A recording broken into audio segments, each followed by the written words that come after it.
NSC Tamil சான்றோர்களே, அன்பு தமிழ் உறவுகளே, உங்கள் அனைவருக்கும் புலவர் ராமலிங்கம் அன்பு வணக்கம் தெரிவித்துக் கொள்கிறேன். அன்பானவர்களே, நாளும் ஒரு திருக்குறள் வரிசையில் இன்று 100வது நாள் என்று தலைவர் திருமதி ரேகா அவர்கள் தெரிவித்தார்கள். வாழ்த்துகிறேன், வணங்குகிறேன். திருவள்ளுவர் ஒவ்வொரு குறளிலும் ஒரு நுட்பத்தை வைத்திருப்பார்.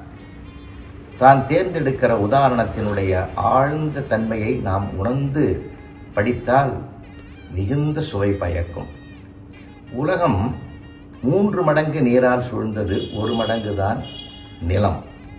ஆனால் அந்த 3 மடங்கு நீரையும் தாங்கியிருப்பது நிலம்தான் என்று நாம் பார்க்கிற போது கடலை விட நிலம் பெரியது, நிலத்தை விட வானம் பெரியது. ஆனால் வானத்தையோ நிலத்தையோ உதாரணமாக எடுத்துக் கொள்ளாமல் கடலை மட்டும் பெரிதாக கருதி ஒரு குறளிலே தெரிவிக்கிறார். என்ன தெரியுமா? உலகத்தில் ஒருவருக்கு ஒருவர் பரஸ்பர உதவியை நாம் செய்து கொள்கிறோம்.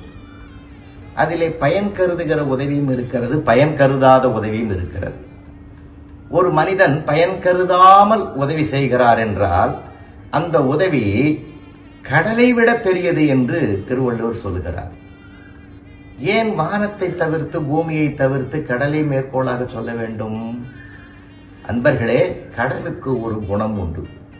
கடல் நீர்தான் ஆவியாகி மேகமாக உருவெடுத்து தூசோடு கலந்து நீர்த்துளியாகி மழையை பொழிகிறது.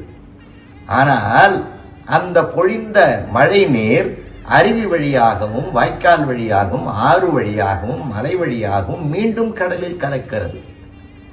தான் கொடுத்ததை கூட திரும்ப வாங்குகிற குணம் கடலுக்கு இருக்கிறது.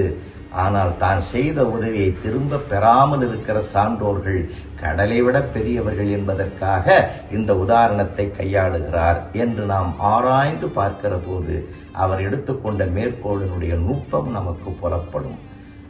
ஆழ்ந்து படிப்போம், இலக்கிய இன்பத்தை பெறுவோம், உலகியலை கற்போம், வாழ்வியலை கற்போம், வளமான வாழ்க்கையை மேற்கொள்வோம். அதுதான் நம்முடைய திருக்குறள் காட்டுகிற மிகப்பெரிய உயர்ந்த நெறி.